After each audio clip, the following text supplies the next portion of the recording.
Bonjour, cette vidéo a pour objet de présenter comment on configure le plate solving, donc la résolution astrométrique avec Nina en utilisant l'utilitaire ASTAP.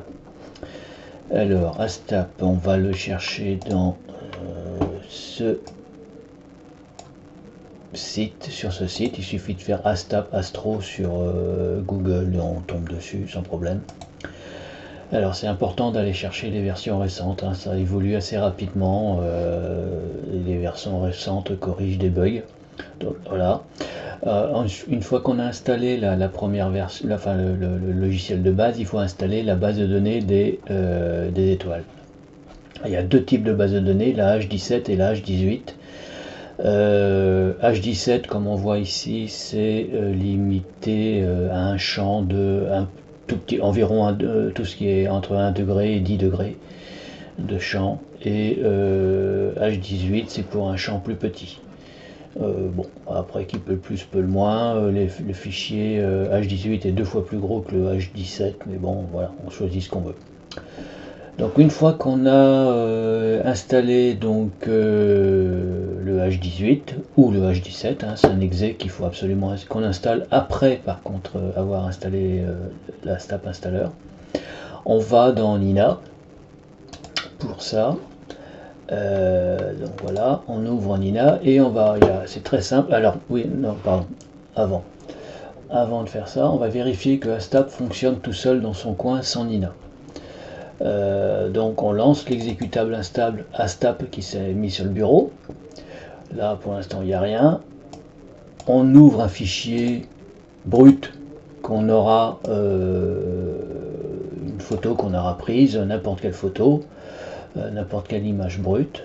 J'en ouvre une, voilà, une que j'ai photographiée récemment. Et on voit bon, vaguement une brute avec quelques étoiles un peu toutes pourries là, mais bon c'est pas gênant. Il suffit de cliquer sur Solve et on voit que en moins de 0,4 secondes il a trouvé les coordonnées de l'image. Donc ça veut dire que ASTAP avec la base de données H18 fonctionne. Donc voilà, déjà on est sûr que notre programme fonctionne et que s'il y a un problème, il sera ailleurs que dans le programme ASTAP. Donc ensuite, on va aller configurer pour que ça fonctionne dans Nina. Alors dans Nina, on ouvre Nina tout simplement et dans le menu Options, on a un sous-menu Plate Solving dans lequel on va choisir on va choisir ASTAP ici comme Plate Solver. Et également ASTAP comme Blind Solver. Alors la différence entre Plate Solver et Blind Solver, c'est-à-dire que le Plate Solver se base sur les coordonnées de ERA et DEC qui sont dans le header du FITS. Et s'il n'y a pas ces informations-là, il va aller chercher le blind solver, c'est-à-dire qu'il va élargir beaucoup plus le champ. Donc voilà. Mais bon, en règle générale, nous, dans nos cas d'utilisation, voilà, on met ASTAP pour les deux et ça fonctionne. Voilà. Ensuite, on va indiquer ici, dans ce menu ici, la localisation du programme ASTAP. Alors là, il se met par défaut dans C2.programme file astap.exe. Donc on va chercher le chemin et puis voilà, c'est tout simple. Voilà.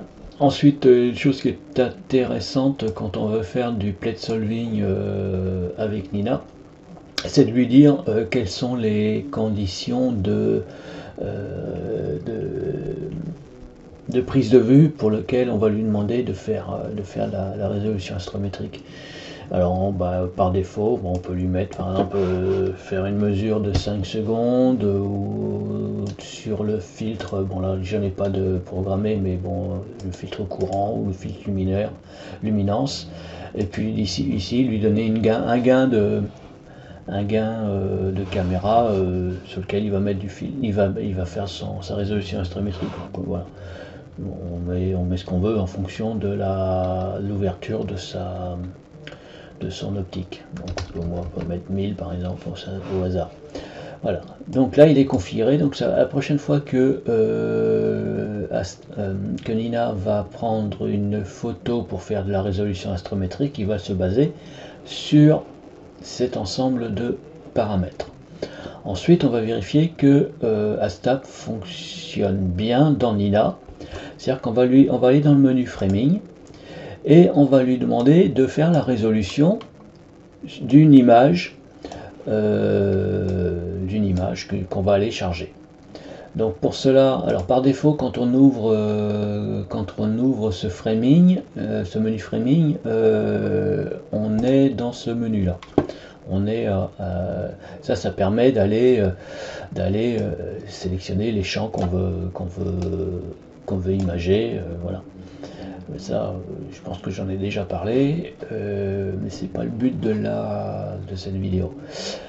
Donc on va ici faire image source, on va dire qu'on va chercher un fichier et on va lui demander de charger une image, et là on va aller choisir une image. Alors moi mes images sont là par exemple, et je vais choisir celle-là, hop, je l'ouvre.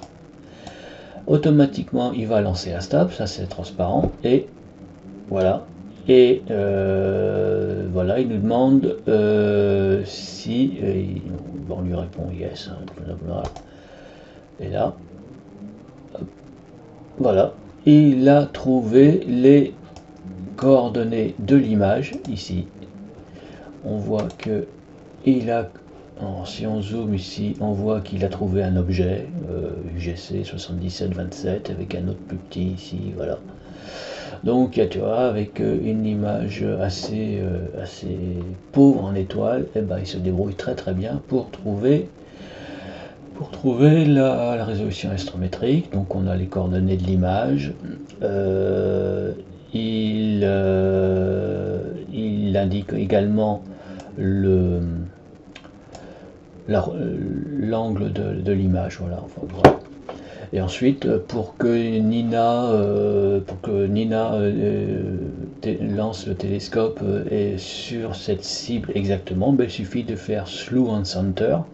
Donc il va aller déplacer le télescope et recadrer la monture de façon à ce qu'il cadre avec ce champ. Voilà, c'est aussi simple que ça.